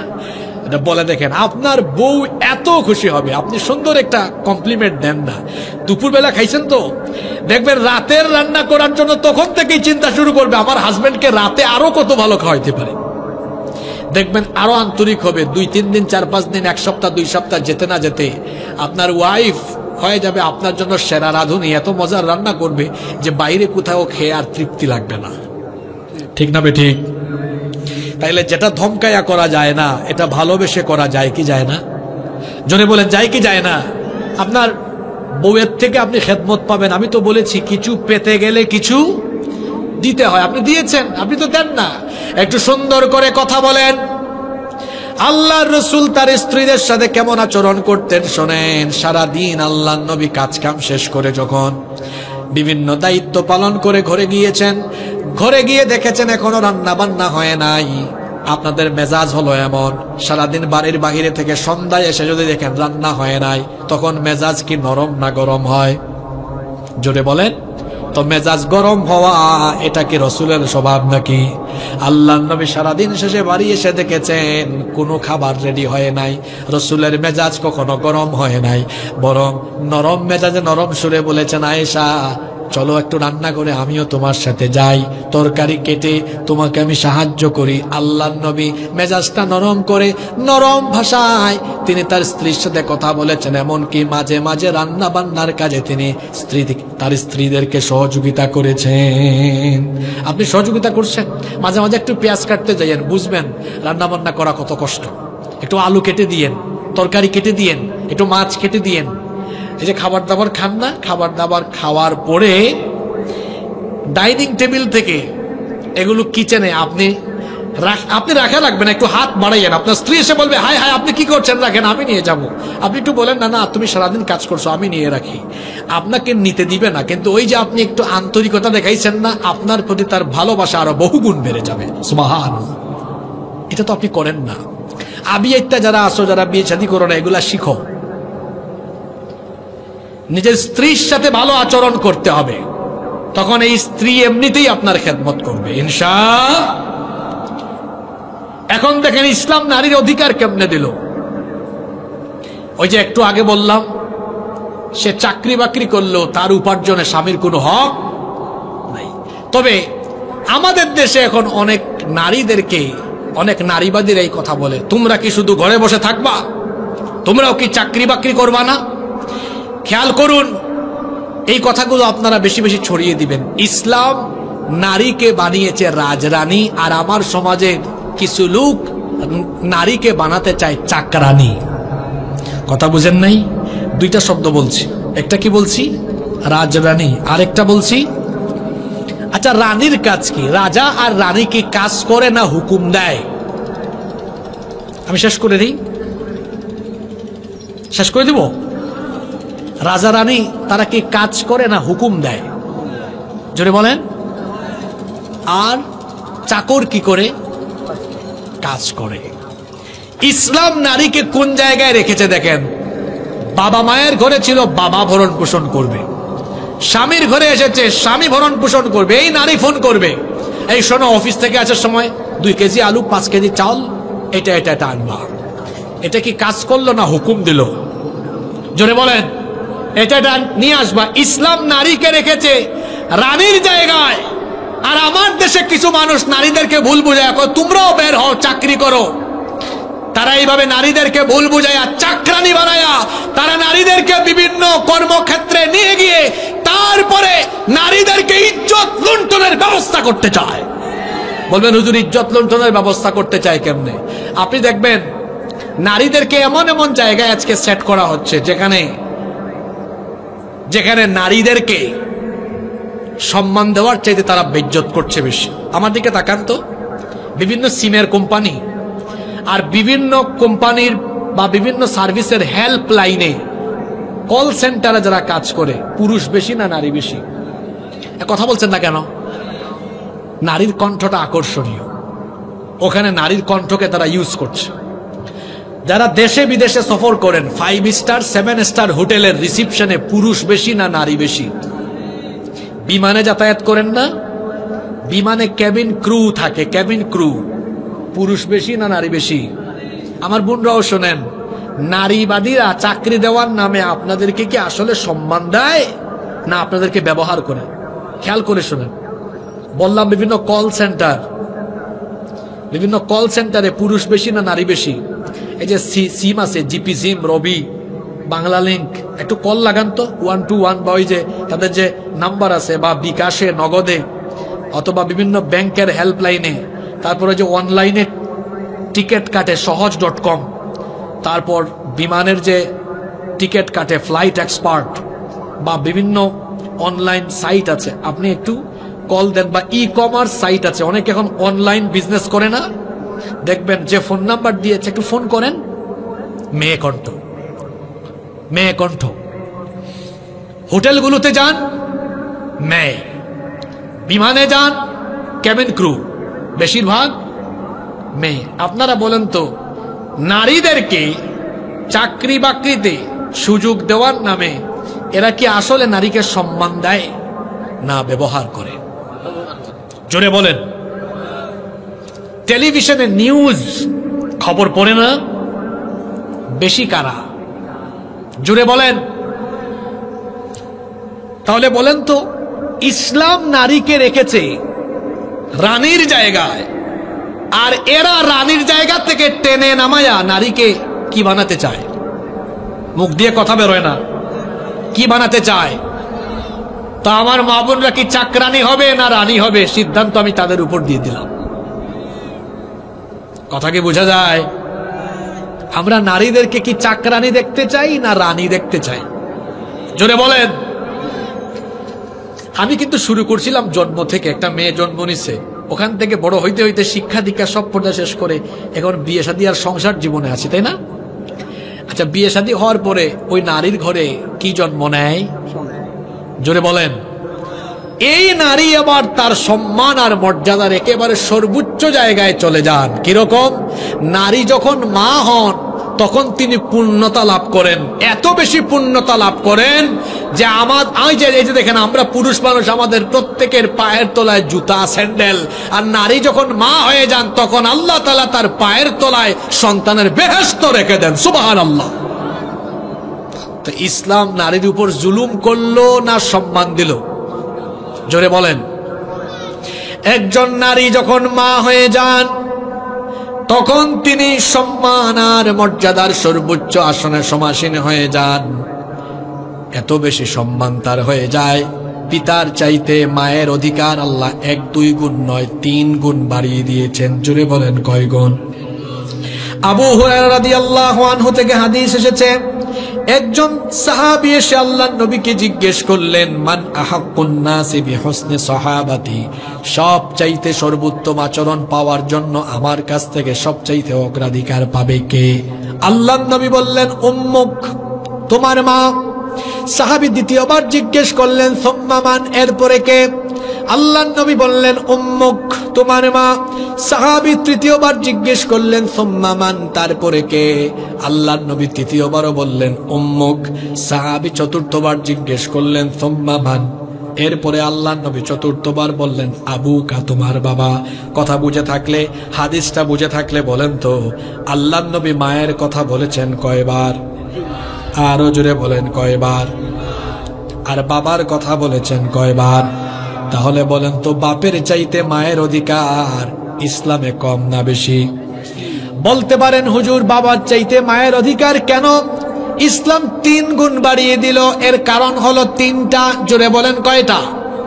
কারণ পৃথিবীর মায়েরা এমন 3টা কষ্ট করেন, যেই 3টা কষ্ট পৃথিবীর কোনো বাবা করে না। এই 3টা কষ্ট মায়েরা করেন। সেই 3টা কষ্ট কি? আল্লাহ তাআলা কোরআনে কারীমের 46 নম্বর সূরা সূরাতুল আহকাফের 15 নম্বর আয়াতে উঠিয়ে দিয়েছেন, ওয়া ওয়াসাইনাল ইনসানা বিওয়ালিদাইহি ইহসানা হামালাতুহু উম্মুহু কুরহাহু ওয়া ওয়াদাআতুহু কুরহা ওয়া হামলুহু ওয়া ফিসালুহু 30 শাহরা। আল্লাহ তাআলা বলেছেন, পৃথিবীর সকল সন্তানদেরকে আল্লাহ তাদের মা বাবার সাথে ইহসান করার জন্য, সদাচার করার জন্য আদেশ দিয়েছেন।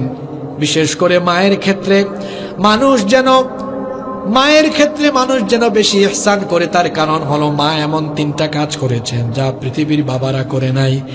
1 নাম্বার হলো মা কষ্টের পর কষ্ট সহ্য করে সন্তানকে গর্ভে ধারণ করেছেন। 9 মাস 10 মাস সন্তানকে পেটে ধারণ করে, বাবা না মা?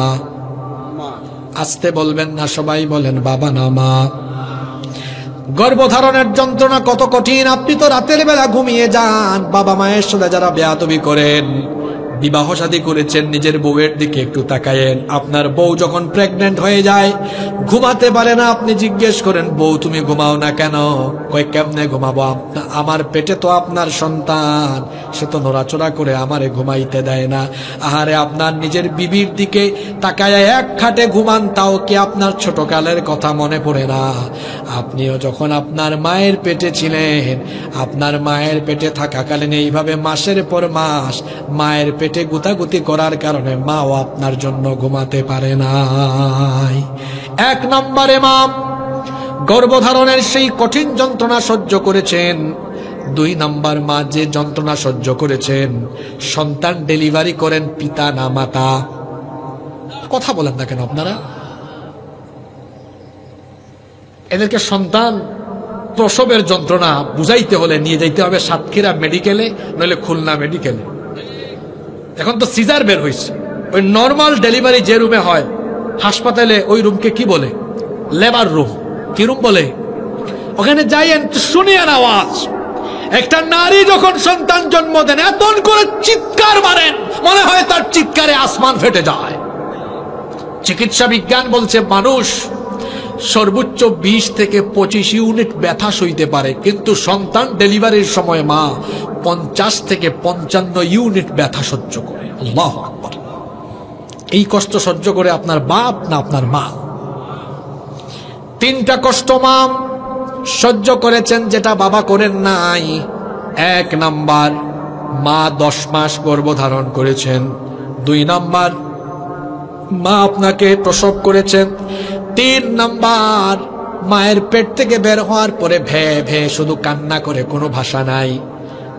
এখন তো আপনি গোশত খেতে পারেন, মাছ খেতে পারেন, ভাত খেতে পারেন, কিন্তু জন্মের পরে সন্তানের জন্য মায়ের দুধ ছাড়া আর কোনো খাওয়া আছে নাকি? জন্মের পর থেকে আপনাকে 2 বছর 2.5 বছর বুকের দুধ যিনি পান করিয়েছেন, তিনি বাবা না মা? এই 3টা কষ্ট মা সহ্য করেছেন বলে ইসলাম বাবার চাইতে মায়ের হক 3 গুণ বেশি বাড়িয়ে দিয়েছে। এই বাবা আর এই মায়ের খেদমত করবেন। বিশেষ করে মা বড় সেন্সিটিভ জায়গা, মা বেশি কষ্ট সহ্য করেছেন। মা বাবার সাথে বেইনসাফি করবেন না। এখানে অনেকে আছেন, আমার কথায় মনে কষ্ট নিয়েন না। এক বাপের 3 ছেলে। কয়টা ছেলে?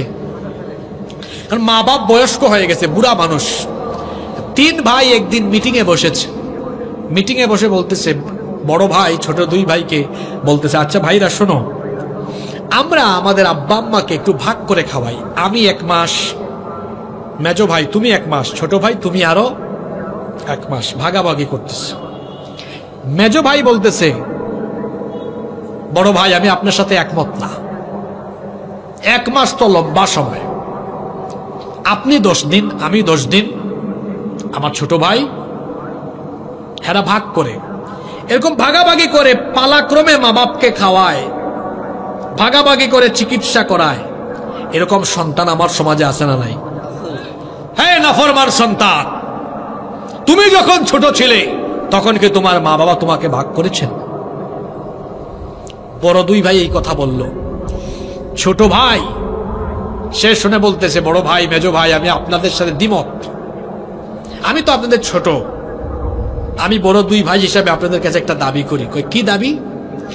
কয় 1 মাস 1 মাস 1 মাস করে 10 দিন 10 দিন 10 দিন করে খাওয়ানোর দরকার নাই, আব্বা আম্মাকে সারা জীবনের জন্য আমার কাছে দিয়ে দেন। এখন বড় 2 ভাই একটু কায়দা করে জবাব দিয়েছে, দেখো তুমি আমাদের ছোট, তুমি বড় ভাইদের কাছে দাবি করছো, তোমার দাবি কি ফেলানো যায়? যাও তোমার দাবি পূরণ করলাম। এটা আসলে ইমোশনাল ব্ল্যাকমেইল। এই 3 ভাইয়ের কথা শুনছে এক চাচা। চাচা এসে বলতেছে, ভাতিজা তুমি এত ব্যাকুল কেন? এত ব্যাকুব কেন? কয় চাচা কি হয়েছে? তোমার দুই ভাই দায়িত্ব নিতে চাইলো, তুমি তাদেরকে না দিয়ে একাই দায়িত্ব নিয়ে নিলা। তোমার তো এখন পয়সা বেশি খরচ হবে, টাকা খরচ বেশি হবে, তিন ভাই মিলে খাওয়াইলে সবার টাকা খরচ হইতো, তুমি তো একটু ব্যাকুব। এই ছেলে বলতেছে চাচা রাগ কইরেন না, আপনি আমার বাবার বয়সী মানুষ, আপনিও ব্যাককল, আমার দুই ভাই হেরাও ব্যাককল। বলতেছে কেন তুমি আমাকে ব্যাককল ব্যাকুব বললা? কয় বলবো না, আমার দুই ভাইও বুঝে নাই হিসাব, আপনিও বুঝেন নাই হিসাব। আমি যদি আমার পিতা মাতাকে খাওয়াই, আমার পিতা মাতার ভরণ পোষণ লালন পালন চিকিৎসা সব যদি আমি করি, আর আমার আব্বা আম্মা যদি একবার খুশি হয়ে শুধু আমার উপর সন্তুষ্ট হয়, আমার টাকা পয়সা কমবে না, বরং আল্লাহ তাআলা দুনিয়ার সম্পদ আমার পায়ের তলায় ফেলে দিবেন। আল্লাহু আকবার। তাহলে বুদ্ধিমান সন্তানরা কি পিতা মাতাকে ভাগ করে? জোরে বলেন। এখানে যত যুবক ভাইয়েরা এসেছেন যাদের বাবা মা আছে, খবরদার বাবা মাকে ভাগ করবেন না। জীবনে যদি আপনি সম্মান চান, ইজ্জত চান, রিজিক চান, আব্বা আম্মার খেদমত করেন, বাবা মাকে ভাগাভাগি করবেন না। আপনার বাবা মা চিকিৎসা দরকার, চিকিৎসা করান। ঈদের সময় আসবে, সবার আগে আব্বা আম্মাকে গিফট করবেন। আব্বা আম্মা বয়স্ক মানুষ ঘুমাতে পারে না, আপনি যখন ছোট ছিলেন, আচ্ছা যারা বিবাহিত বলেন তো দেখি, বিবাহিত ভাইরা, আপনার ছেলে মেয়ে যখন রাত 2টা-3টা বাজে উঠে কান্না করে, তখন কি আপনি ঘুমান না উঠে আপনার মেয়েকে ঘুম পাড়ান, ছেলেকে ঘুম পাড়ান, সন্তানকে ঘুম পাড়ান না? আপনিও যখন ছোট ছিলেন আপনাকে আপনার বাবা মা ঘুম পাড়িয়েছেন। আজকে আপনার বাবা বুড়া, আপনার মা বুড়ি মানুষ, ঘুমাইতে পারেন না। আপনি বাবা মায়ের রুমে যান, গিয়ে বলেন আব্বা আম্মা আমি আপনার মাথা টিপে দেই, হাত পা টিপে দেই। বাবা মা বলবে দরকার নাই বাবা, তুমি চলে যাও। আপনি বলুন না, ছোটবেলা আপনি আমাকে ঘুম পাড়িয়েছেন, এখন আমি আপনাকে ঘুম পাড়াবো। আপনি একটু বাবা মায়ের রুমে থেকে মাথাটা, হাতটা, পাটা টিপে দিয়ে ঘুম পাড়ান। আপনার বাবা মা ঘুমানোর সময় আল্লাহকে বলবে, আল্লাহ আমার ছেলে আমার মেয়ে আমার কলেজা ঠান্ডা করে দিয়েছে, তুমিও আমার ছেলেকে দুনিয়া আখিরাতে শান্তি করে দাও। সুবহানাল্লাহ। এটা করছেন কখনো? আল্লাহ রসুল বলেছেন হুমা জান্নাতুকা আও হুমা নারুকা, তোমার পিতামাতা তোমার জান্নাত, অথবা তোমার পিতামাতা তোমার জাহান্নাম। পিতামাতাকে খুশি করেন, খুশি হয়ে যাবেন কে? বলছিলাম ইসলাম নারীর মর্যাদা কেমন দিল। দেখেন, এই নারী যখন মা হলেন তখন তার সম্মান সর্বোচ্চ শিখরে প্রতিষ্ঠা হয়ে গেল। এই সম্মান দিয়েছেন কে? জোরে বলেন, সম্মান দিয়েছেন কে? আমার দিকে তাকান। সর্বশেষ একটি ঘটনা বলবো, এটা আপনাদের পাশের জেলায় হয়েছে। 71 সালে দেশ স্বাধীন হওয়ার পরে 2025 সাল পর্যন্ত রাষ্ট্র ক্ষমতায় বিভিন্ন মেয়াদে শুধু কি পুরুষ ছিল না নারীরাও ছিল? জোরে বলেন। দুই বেডির ক্ষমতার ঠেলাঠেলি তো আমরা গত কত বছর ধরে দেখতেছি। না না, আরো বেশি। কি বলেন আপনি? 35 বছর। কত বছর? 35 বছর। তো 54 বছরের মধ্যে 35 বছর পাইছে নারীদের শাসন। খেয়াল করেন, গুরুত্বপূর্ণ পয়েন্ট। দেশ স্বাধীন হওয়ার 54 বছরে 35 বছর নারীরাই শাসন করছে। তারা প্রধানমন্ত্রী, এমনকি নারী স্পিকার ছিল, নারী স্বরাষ্ট্রমন্ত্রী ছিল কি ছিল না? এত ক্ষমতা। সরকারি দল নারী, বিরোধী দলও, মানে সরকারি দলের নেত্রীও নারী, বিরোধী দলীয় নেত্রীও, কি আওয়ামী লীগ, কি বিএনপি, কি জাতীয় পার্টি, 3 দলে নারী ছিল না? কথা বলেন না কেন? বলেন তো, তারা যে এত ক্ষমতা পাইল, পাওয়ার পরেও এই দেশে কি নারীর সম্মান মর্যাদা 100% প্রতিষ্ঠা হয়েছে? ধর্ষণ কমেছে? শ্লীলতাহানি কমেছে? তো কই, নারীরা ক্ষমতা পাইও তো দেখি কাজ হইল না, নারী ধর্ষণ কমল না। নারীরা শুধু ক্ষমতায় অধিষ্ঠিত হলে আর নারী আন্দোলন করলেই নারীর অধিকার প্রতিষ্ঠা হবে না, বরং যতদিন না আল্লাহর কোরআনকে পার্লামেন্টে ঢুকিয়ে কোরআনী শাসন এই দেশে নিশ্চিত না করা যাবে, ততদিন পর্যন্ত নারীর অধিকার প্রতিষ্ঠা করা যাবে না। মাগুরায় রমজান মাসে আমাদের এক ছোট্ট বোন, নামটা মনে আছে? আসিয়া, 8 বছর বয়সী। এই ছোট্ট বোনটার সাথে এক পরিবারের 3 নরপিশাচ কি করেছে আপনারা তা জানেন। আমাদের হৃদয়কে ক্ষতবিক্ষত করে দিয়েছে এই ঘটনা। সম্মানিত সাতক্ষীরাবাসী, আমাদের এই বোনটি ধর্ষণের শিকার হয়ে হাসপাতালে ভর্তি হয়ে কাতরাতে কাতরাতে কয়েকদিন খুব কষ্ট করে দুনিয়া থেকে বিদায় নিয়েছে। আপনারা আমাকে জবাব দেন, আসিয়াকে যারা ধর্ষণ করেছে সেই ধর্ষকরা জেলখানায় আছে ঠিক, কিন্তু এখনো কি তাদের বিচারের রায় হয়েছে? সবাই বলেন, রায় হয়েছে? এবার বড় শক্ত কথা বলবো, কেমন আইন এই দেশে চলছে বলেন তো? মানুষের তৈরি করা যে আইন থাকার ফলে আমার ধর্ষিতা বোন কবরে চলে যায়, আর ধর্ষক 1.5-2 মাস সময় হয়েছে এখনো বেঁচে থাকে, সেই মানব রচিত আইনের মুখে আমি লাথি মারি। যে মানুষের তৈরি করা আইন থাকার ফলে ধর্ষিতা কবরে যায় আর ধর্ষক বেঁচে থাকে, এই আইনের মুখে আমি থুতু নিক্ষেপ করি। দেশ স্বাধীন হওয়ার পরে আজ পর্যন্ত একটা ধর্ষণের বিচার কি আল্লাহর কোরআন দিয়ে হয়েছে? কথা বলেন না কেন? যদি এই দেশে আদালতে বিচার শুরু হয় আল্লাহর কোরআন দিয়ে, পার্লামেন্ট যদি চলে আল্লাহর কোরআন দিয়ে, আপনাদের কি মনে হয় এই দেশে অপরাধ থাকবে? জোরে বলেন, থাকবে? ধর্ষণের শাস্তি হলো ইসলামে মৃত্যুদণ্ড। সেটা কি গোপনে গোপনে আড়াল করে জেলখানায়, না প্রকাশ্যে? জোরে বলেন। যদি কোরআনের আইন থাকতো তাহলে বিচারের রায় এরকম হতো। অপরাধ প্রমাণ হয়ে যাওয়ার পরে ম্যাজিস্ট্রেট বিচারক বলতেন,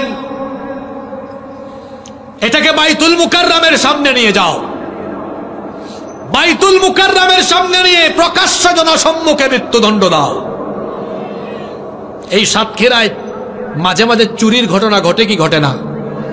একজন চোরকে ধরে সাতক্ষীরা পুলিশ স্টেশনের সামনে হাত কেটে দেন তো, সাতক্ষীরায় যতগুলা শেষরা চোর আছে সব একদম তারের মতো সোজা হয়ে যাবে। 71 সালে দেশ স্বাধীন হওয়ার পরে 2025 পর্যন্ত 54টি বছর আমরা অতিক্রম করলাম। এই দেশ থেকে চুরি, বাটপারি, ডাকাতি, দুর্নীতি, লুটপাট, জিনা, ব্যভিচার, ধর্ষণ আমরা কমাতে পারিনি। নারীর অধিকার আমরা প্রতিষ্ঠা করতে পারিনি। ইউনূস সরকারকে এখন নারী বিষয়ক সংস্কার কমিশনের কিছু ব্যক্তিবর্গ এসে কিছু সুপারিশ দিয়ে তারা নারী উন্নয়ন করতে চায়। আমি চ্যালেঞ্জ করলাম, নারীর অধিকার তারা প্রতিষ্ঠা করতে পারবে না। নারীর অধিকার প্রতিষ্ঠা সহ একটি কল্যাণমুখী রাষ্ট্র পেতে হলে মানুষের তৈরি করা আইনকে বঙ্গোপসাগরে নিক্ষেপ করে আল্লাহর কোরআনের আইনকে পার্লামেন্ট পর্যন্ত নিয়ে যেতে হবে। এই লক্ষ্যে আমাদের সবাইকে ঐক্যবদ্ধ হয়ে কাজ করতে হবে। রাজি আছেন আপনারা সবাই? আজকে 1.5 ঘন্টারও বেশি সময় ধরে কেন ইসলামে নারী অধিকার নিয়ে কথা বললাম? যাতে করে আমার দেশের নারীবাদীরা সহজ সরল মুসলমানদেরকে ধোঁকা দেওয়ার সুযোগ এবং সাহস কোনোটাই না পায়। তারা যা বলে তা সম্পূর্ণ ভুল এবং মিথ্যা। তারা বলে ইসলাম নারীর প্রতি বৈষম্য করেছে, তারা বলে ইসলাম নারী অধিকার প্রতিষ্ঠার পথে বাধা এবং অন্তরায়। তারা যেই কথা বলে তা হলো সম্পূর্ণ মিথ্যা, তা হলো সম্পূর্ণ ভুল এবং প্রতারণা, জাতির সাথে ধোঁকাবাজি। বরং সত্য কথা হলো এই, পৃথিবীর বুকে অধিকার হারা নারী জাতির অধিকার সর্বপ্রথম প্রতিষ্ঠা করেছে ইসলাম। আমরা আজকে ধাপে ধাপে একটি মেয়ে জন্ম হওয়া থেকে নিয়ে শুরু করে তার মা হওয়া পর্যন্ত তার জীবনের প্রতিটি সেক্টরে, প্রতিটি ধাপে ধাপে ধাপে ধাপে ইসলাম কি করে তাকে সম্মানিত করেছে, মর্যাদা দিয়েছে, কিভাবে তার অধিকার প্রতিষ্ঠা করেছে, আমরা কোরআন সুন্নাহর আলোকে তা অবগত হয়েছি। এবার আসেন আমাদের করণীয় কি। কষ্ট হচ্ছে আপনাদের? আমি আর 2-3 মিনিট সময় নেব। আমাদের করণীয় হলো, এখানে আমরা যারা আছি আমাদের প্রত্যেকের ঘরেই মা বোন আছে না নাই? জোরে বলেন। এই ওয়াজের আমল শুরু হবে আগে ঘর থেকে। আজকে এমন এক বিষয় নিয়ে ওয়াজ হয়েছে, আলোচনা হয়েছে নারীদেরকে নিয়ে। আর নারী আমাদের প্রত্যেকের ঘরে আছে না নাই? যারা বিয়ে করে নাই তাদের ঘরে তো বউ না থাকলে কি হবে, মা আছে, বোন আছে। আর যারা বিয়ে করেছেন বউ আছে, মা আছে, বোনও আছে। যারা বয়স্ক হয়ে গেছেন তারা তো আরো বহুত কিছু পাইছেন, বউ আছে, মেয়ে আছে, নাতনি আছে, আছে না? আবার ওই নাতনির ঘরে যেটা হয়, আপনাদের সাতক্ষীরায় কি বলেন, নাতির ঘরের কন্তি নাকি না পন্থী, পুতনি কি বলেন? হায় হায়, কেউ জানে, কেউ বলবেন বাবা কি বলে নাতির ঘরে যেটা হয়? মানে আপনার নাতির ঘরে যেটা জন্ম নেয় ওইটাকে আপনারা কি বলেন? কন্তি। আচ্ছা ঠিক আছে, আপনারা যেটা বলেন। অনেকে এইটাও পাইছে, আসে না? তো যে যে জায়গায় নারীরা আছেন সম্মান করতে হবে। বিবাহিত ভাইয়েরা নিজের বিবির সাথে ভালো আচরণ করুন। আর মা বাবা যাদের জীবিত আছে মনে করবেন জান্নাত এখনো আপনার ঘরে আছে। সুবহানাল্লাহ। মার খেদমত করুন, বোনকে স্নেহ করুন, স্ত্রীকে ভালোবাসুন, মেয়েকে ভালোবাসুন, ইনসাফ করুন। আর মা হোক, বোন হোক, মেয়ে হোক, বউ হোক, কয়টা বললাম? মা হোক, বোন হোক, মেয়ে হোক, আপনার স্ত্রী হোক, চারজনকে পর্দায় রাখা আপনার কি দায়িত্ব নয়? জোরে বলেন, দায়িত্ব নয়? আপনি ওয়াজে আসেন, নামাজে যান, ইসলামী আন্দোলন করেন, হজ করেন, যাকাত দেন, আপনার ঘরের নারী যদি বেপর্দায় থাকে, আপনার পরিচয় রসুল দিয়েছেন আপনি একজন দাইয়ুস। আর দাইয়ুস কোনদিন আল্লাহর জান্নাতে ঢুকতে পারবে? একজন নারী বেপর্দা থাকার পেছনে 4 জন পুরুষ দায়ী। কয়জন? দেখেন তো এই 4 জনের বাইরে আপনারা আছেন কিনা? স্বামী, বাবা, বড় ভাই, বড় ছেলে, এই 4 শ্রেণীর বাইরে আমরা কেউ আছি? আপনি ঠিক থাকলে আপনার বউ বেপর্দায় যেতে পারবে? তবে আপনি আবার প্রথমেই ধমকাইয়েন না, একটু সুন্দর করে বলেন, একটু ভালোবেসে বলেন যে দেখো তুমি যে সুন্দর, তোমারে দেখলে তো আমারই মাথা ঘুরে, আমি পাগল হয়ে যাই, তোমার এই সৌন্দর্য অন্য কেউ দেখুক এটা আমি চাই না, আমি তো এটা হজম করতে পারবো না, নিতেই পারবো না। আপনি এভাবে সুন্দর করে বুঝায় বলেন, আপনার বউ অটোমেটিকলি পর্দা করে ঘর থেকে বের হবে। আপনার মাকে বুঝান, আপনার বোনকে বুঝান, আপনার মেয়েকে ছোট্ট থেকে পর্দায় রাখুন। ইসলাম বিরোধীরা বলে এই মুল্লা মৌলবীরা পর্দার নাম করে নারীদেরকে ঘরের মধ্যে আটকায়া নারী উন্নতিতে বাধা দিচ্ছে। তো আমিও বলি শিয়াল আসলে মুরগির স্বাধীনতা চায়। একবার একটা ঘটনা বলে শেষ করি, মনোযোগ আছে আপনাদের? একবার এক শিয়াল মুরগির খামারের পাশে গিয়ে ঘুরতেছে। তো মুরগির খামারে চতুর্দিকে নেট আছে, নেট। তো মুরগিরা বলতেছে, মামা আপনি আমাদের আশেপাশে ঘুরঘুর করেন কেন? শিয়াল বলতেছে, আরে তোদেরকে দেখে আমার এত মায়া লাগতেছে, দেখ আমার দিকে তাকা, আমি তো স্বাধীন, যে কোনো জায়গায় যাইতে পারি, কিন্তু তোদের মালিক কত জঘন্য, দেখ তোদেরকে আটকায় রাখছে, বন্দি করে রাখছে, তোরা যদি আমার মতো স্বাধীন হইতে পারতি। মুরগিরা বলতেছে, মামু আপনার মতলব তো আমরা জানি, আমাদের মালিক যদি আমাদেরকে আপনার মতো স্বাধীন করে দিত, আপনি আমাদেরকে ধরতেন আর মজা করে খাইতেন। শিয়াল যেমন মুরগির স্বাধীনতা চায়, তেমনি চরিত্রহীন লোকেরা নারীদেরকে ঘর থেকে বের করে বেপর্দা করে তাদের ইজ্জত লুণ্ঠনের ব্যবস্থা করতে চায়। এই সুযোগ আমরা হতে দিব? তার মানে কি এই যে আমাদের মা বোনেরা পড়ালেখা করবে না, কোথাও বের হতে পারবে না, বিষয়টা কি এমন? মোটেও তা নয়। আমাদের নারীরা পড়ালেখা করবেন, ঘরের বাহিরে প্রয়োজনে বের হয়ে যাবেন, সবকিছু তারা করতে পারবেন, চাকরিও করবেন, ব্যবসাও করতে পারবেন। শর্ত হলো পর্দা মেনটেন করে তিনি করবেন। কারণ এই পর্দার বিধানটা দুনিয়ার কোনো আলেমদের নয়, পর্দার বিধানটা কার?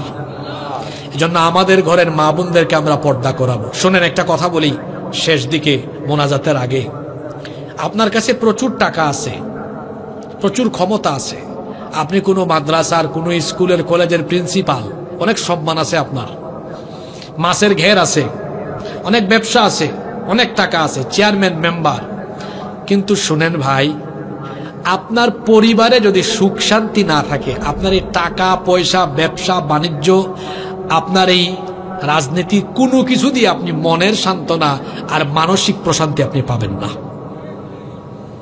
আর যদি আপনার পরিবারটাকে আপনি দ্বীনের পরিবেশে গড়ে তুলতে পারেন, আপনার পরিবারটা যদি দ্বীনি আদলে, দ্বীনি পরিবেশে আপনি সাজাতে পারেন, টাকা যদি কম হয়, পয়সা যদি কম হয়, সম্মান যদি আপনার কমও থাকে, বিশ্বাস করেন আপনি 24টা ঘন্টা একটা প্রশান্তির ভেতরে থাকতে পারবেন। সুবহানাল্লাহ। এজন্য আমাদের পরিবারগুলোকে সুন্দর করে সাজানো দরকার। আমাদের মা বোনদেরকে, আমাদের সন্তানদেরকে, আমাদের ঘরের সবাইকে আমরা দ্বীনের আলোকে, কোরআনিক পরিবেশে, দ্বীনি পরিবেশে আমরা গড়ে তুলব ইনশাআল্লাহ। আল্লাহ তাআলা আমাদের সবাইকে তৌফিক দান করুন। হ্যাঁ, আপনারা কি সঙ্গীত শুনতে আসছেন না ওয়াজ শুনতে আসছেন? সঙ্গীত বড় না ওয়াজ বড় বলেন? আচ্ছা ঠিক আছে।